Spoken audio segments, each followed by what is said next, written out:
Dongeng Bahasa Indonesia. Ular Putih. Zaman dahulu kala, hiduplah seorang raja yang mulia, memiliki hati yang murah, dicintai semua orang. Seseorang yang tahu secara ajaib segala sesuatu yang terjadi di kerajaan. Setiap malam setelah makan malam, dia disajikan hidangan penutup oleh pelayan kepercayaannya. Bahkan pelayan pun tidak tahu makanan apa itu. Suatu hari, dia memutuskan untuk mencari tahu. Dia membuka makanan itu dan melihat ular putih terbunuh dan dimasak sebagai hidangan. Dia mengambil sedikit dan memakannya. Lalu dia mendengar riuh suara di luar. Dia mendengar burung pipit membicarakan cincin ratu yang hilang dimakan bebek saat di kolam.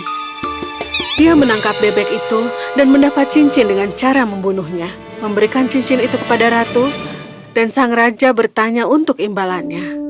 Yang mulia, yang aku ingin adalah kuda dan uang untuk berkelana. Aku ingin pergi menjelajah dan melihat dunia. Mempunyai kemampuan mendengar hewan-hewan, pelayan itu dengan senang berjalan di hutan. Saat dia berjalan, terlihat 3 ikan tidak berdaya terjebak gulma. Oh, kita ini sangat malang untuk mati seperti ini. Pelayan yang baik hati mengambil ikan-ikan itu dan menyimpannya ke air. Kami akan mengingatmu dan membalas kebaikanmu. Lalu pelayan itu melanjutkan kembali perjalanannya. Saat dia mendengar teriakan seorang pria, dia melihat kalau itu adalah semut raja di luar rumah semut di jalannya. Kenapa orang-orang tidak bisa dengan binatang mereka menjauhi tubuh kami? Kuda bodoh itu dengan kaki besarnya telah menginjak rakyatku tanpa belas kasihan. Kami akan mengingatmu. Kebaikan akan segera membalasmu.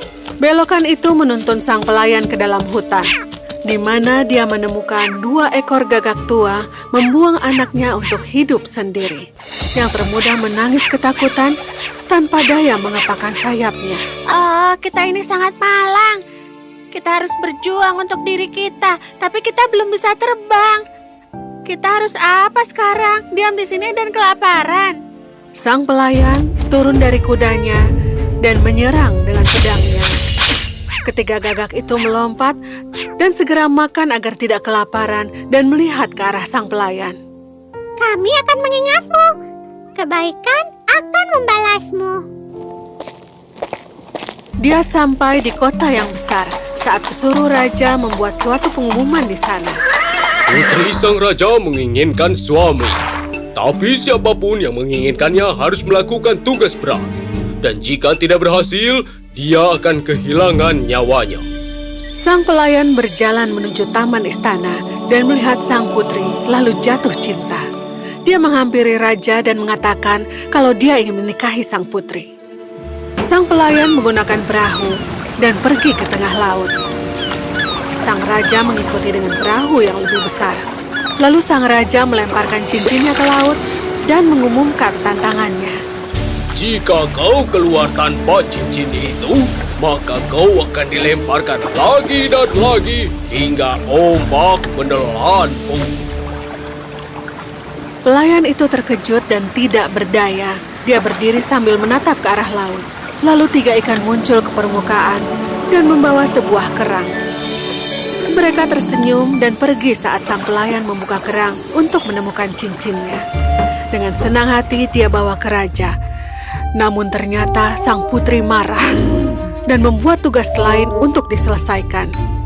Sebelum dia setuju untuk dinikahi oleh sang pelayan. Putri yang marah lalu membawa sang pelayan menuju taman, di mana mereka menaburkan 10 karung gandum millet di taman saat malam tiba. Besok pagi sebelum matahari terbit, gandum ini sudah harus diambil. Dan tidak boleh ada yang tertinggal. Tersesat dan putus asa, sang pelayan itu menyerah dan duduk di antara gandum. Dia menutup mata saat malam berlalu dan pagi hari tiba. Dia membuka mata melihat 10 karung gandum millet. Dengan ribuan semut yang dipimpin oleh semut raja yang tersenyum. Dia gembira melihat sang putri tiba dengan terkejut, namun dia masih belum puas. Namun ternyata sang putri masih belum luluh juga hatinya. Ada satu tugas lagi yang harus kau selesaikan, lalu mungkin kita akan menikah. Tentu saja, Nona. Keinginanmu adalah tugasku. Kau harus mengambilkan aku apel emas dari pohon kehidupan. Sang pelayan itu pergi dari kerajaan untuk menjalankan tugasnya mencari apel emas. Dia berjalan berhari-hari tanpa tujuan karena dia tidak tahu di mana pohon kehidupan itu. Dia kelelahan, sepatunya rusak. Dia memutuskan untuk beristirahat di bawah pohon dan menutup matanya. Saat dia membuka mata, terlihat 3 ekor gagak duduk di lututnya dengan sebuah apel emas di perutnya. Kami adalah 3 gagak yang kau selamatkan dari kelaparan. Saat kami tumbuh dewasa dan mendengar kalau kau mencari apel emas, kami terbang melintasi laut ke ujung dunia, di mana pohon kehidupan itu berada, dan membawakan apel ini untukmu. Dengan kegembiraan, dia membawa apel itu kepada sang putri, yang hatinya luluh melihat apel itu. Dia memotongnya menjadi 2, dan mereka memakannya. Mereka menikah dan hidup bahagia selamanya.